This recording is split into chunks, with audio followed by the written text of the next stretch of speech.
supuesto, nos interesan de lo que pasa en Colombia y el mundo. Y es que hemos tenido una semana muy compleja, la que acaba de terminar, por cuenta de la situación del paro camionero en Colombia.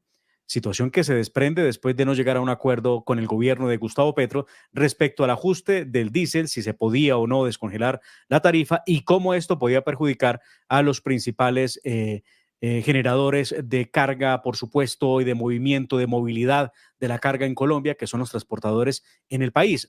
Claro, también, por supuesto, los buses, busetas, volquetas, camiones, tractocamiones, todo eso tiene un impacto directo sobre la economía colombiana. Evidentemente, Gustavo Petro salió a decirle al país que no sabía que había un déficit en el Fondo de Estabilización el combustible, lo que no es cierto. El expresidente Iván Duque lo dejó claro, que le había dejado estabilizado el fondo al 2022 cuando entregó el poder. Pero además de eso, Gustavo Petro también, en medio de su esquizofrenia con el Twitter, salió a decir que el paro era organizado por la extrema derecha, por los fascistas y también por los ricos camioneros de este país. ¿Qué de cierto hay en todo eso y cuál fue el acuerdo al que realmente se llegó con el sector del transporte en Colombia? Se lo vamos a preguntar enseguida a nuestro invitado del día de hoy, que es el señor Arnulfo Cuervo, vicepresidente de Fede Transcarga. Señor Arnulfo, bienvenido a Por la Derecha, gracias por atendernos. Muy buenas tardes, Dimar, ¿cómo se encuentra? Muy bien, muchas gracias. Complacido de tenerlo en nuestro espacio.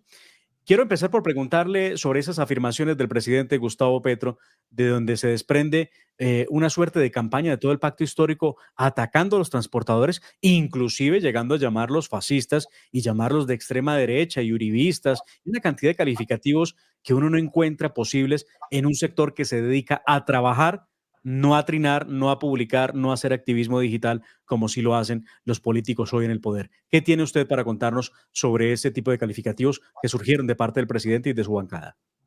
Nosotros pensamos desde Fede Transcarga y por supuesto el sector empresarial de las empresas que determinan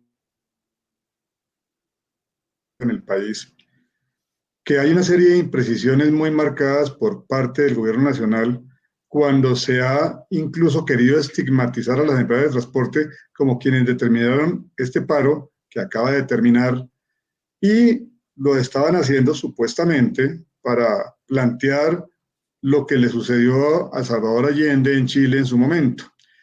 Digamos que aquí hay una serie de verdades contadas a medias y muchas cuestiones que van en contra de la verdad que se quieren repetir para convertirlas en eso, en una verdad absoluta. Inicialmente tenemos que plantear que cuando el presidente el sábado pasado, en uno de sus trinos, indica que hay grandes conglomerados, corporaciones que se han apoderado del sector de transporte de carga importando enorme número de tractomulas, eso no es una realidad. Y se le hemos explicado al señor presidente, lo mismo que al ministro de Hacienda, a la señora ministra de Transporte.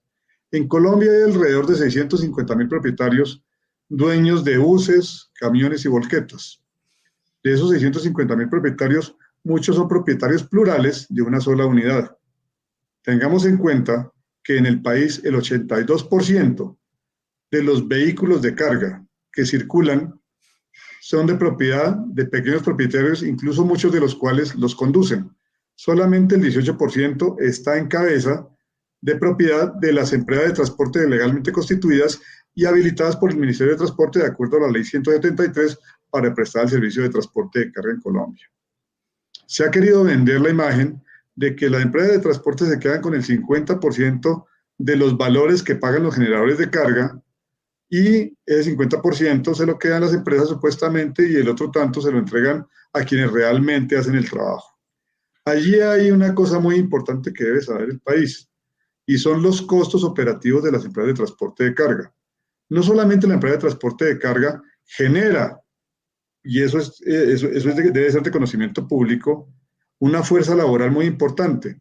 Los puestos de trabajo en la empresa de transporte de carga están determinados en 2,5 millones de puestos en donde los colombianos obtienen sus recursos para sostener a sus familias. Pero esos son los puestos directos que generan las empresas de transporte de carga en Colombia. Indirectamente podríamos estar de triplicar esa cantidad inicial que le he estado diciendo yo a usted. Ahora bien, las empresas de transporte de carga, cuando hablamos ya de la ejecución de esa cadena logística del transporte, de llevar y traer mercancías, sea comercio exterior o simplemente consumo interno, hemos determinado hoy ser los bancos o quienes financian las operaciones de transporte para los generadores. Y lo digo ¿por qué? Porque los generadores de carga solamente le pagan a la empresa de transporte de carga una vez efectúa el servicio pasados 2, 3 y hasta 4 meses. En el entretanto, la empresa de transporte de carga le paga al pequeño propietario de manera inmediata, incluso antes de realizar el trabajo, un anticipo. ¿Y por qué se hace el anticipo? Una vez planteamos el valor del flete, se le entrega hasta el 70% de ese valor del flete planteado antes de trabajar, porque el señor tiene que tanquear su camión para iniciar su recorrido, el señor tiene que llevar en el bolsillo un dinero para pagar los peajes y por supuesto todo lo que en la ruta se puede llegar a presentar, que es comida y cualquier pequeño impedimento como una llanta pinchada o cualquier situación que se presente durante el transcurso de esa ruta. Una vez él entrega la carga, la empresa de transporte de carga por ley tiene 8 días para pagarle ese saldo. Y solamente a partir de ese momento que el señor entrega la carga y me entrega a mí los cumplidos o los documentos que acreditan que él entregó la carga sana y salva, yo puedo entrar a solicitarle a mi generador de transporte, a mi generador de carga, mire, hágame un favor, deme la orden de poderle yo facturar y él se demora entre darme la orden y que yo obtenga finalmente mi dinero, porque le puedo decir yo a usted entre 3 y 4 meses. Entonces la empresa de transporte de carga tiene que contar con una solvencia enorme para poder sostener por lo menos logísticamente la operación. Adicionalmente, cuando yo le hablo de esos 2,5 millones de empleados directos, pues esos empleados directos generan unas nóminas enormes. Y esas nóminas tienen que estarlas pagando la empresa no cada 4 meses cuando me pague el generador, sino cada quincena, como corresponde a todos los trabajadores en este país y cubriendo, por supuesto, todas las condiciones de carácter laboral establecidas en cuanto a las prestaciones de los contratos de trabajo. En Colombia, la empresa de transporte de carga son las únicas que están obligadas a responder por la carga.